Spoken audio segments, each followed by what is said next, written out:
മലേഷ്യയിൽ ഞങ്ങളെ മൂന്നാമത്തെ ദിവസം മലാക്ക എന്ന് പറഞ്ഞൊരു ഹിസ്റ്റോറിക് സിറ്റിക്കോട്ടെ പോയത്. കോലാലംപൂരിൽ നിന്ന് ഏകദേശം 150 കിലോമീറ്റർ ഉണ്ട് അങ്ങോട്ട്.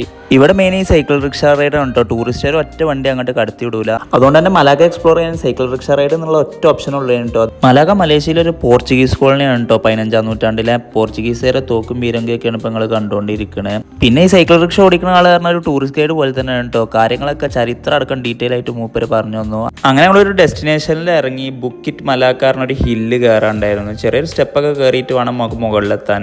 നമുക്ക് ഇന്ത്യയിൽ ഗോവ ഒരു പോർച്ചുഗീസ് കോളനി ആയിരുന്നല്ലോ, അതേപോലെ മലേഷ്യയിലൊരു പോർച്ചുഗീസ് കോളനിയാണ് മലാക്ക. ഇവിടെ 15ാം നൂറ്റാണ്ട് വരെ പോർച്ചുഗീസുകാരെ ഭരിച്ചു. അതിനുശേഷം ഡച്ചുകാരായിട്ടൊക്കെ യുദ്ധം നടന്നിട്ടുണ്ടായിരുന്നു.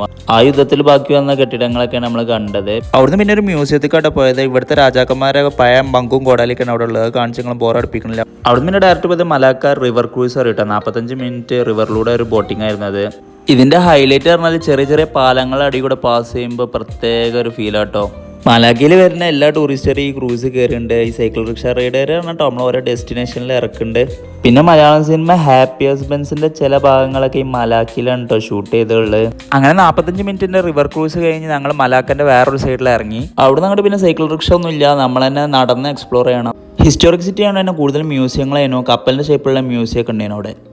അവിടുന്ന് പിന്നെ ഡയറക്റ്റ് പോയത് റൊട്ടേറ്റിംഗ് ഒബ്സർവേഷൻ ഡെസ്ക് ഉള്ള ഒരു ടവർക്കാണ് കേട്ടോ. ഇത് നമ്മളെ കേരള ടവറിന്റെ ഒരു 3/4 സൈസൊക്കെ ഉണ്ടാവും. പലതരം ഒബ്സർവേഷൻ ഡെസ്ക് കയറിക്കണം. ഇങ്ങനെ റൊട്ടേറ്റ് ചെയ്യണ ഒരു ടവറിൽ ആദ്യമായിട്ടാണ് ഞങ്ങളെല്ലാവരും കയറേണ്ടത്. അതിൻ്റെ ഒരു എക്സൈറ്റ്മെൻറ്റ് എല്ലാവർക്കും ഉണ്ടായിരുന്നു.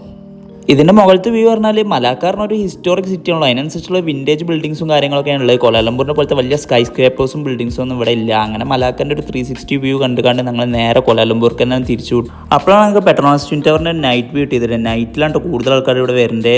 പിന്നെ പിറ്റേ ദിവസം രാവിലെ ഞങ്ങൾ തായ്ലൻഡ് കണ്ടു പോയത്. തായ്ലൻഡിലെ വിശേഷങ്ങളായി അടുത്ത വ്ളോഗിൽ വരാം. ബൈ.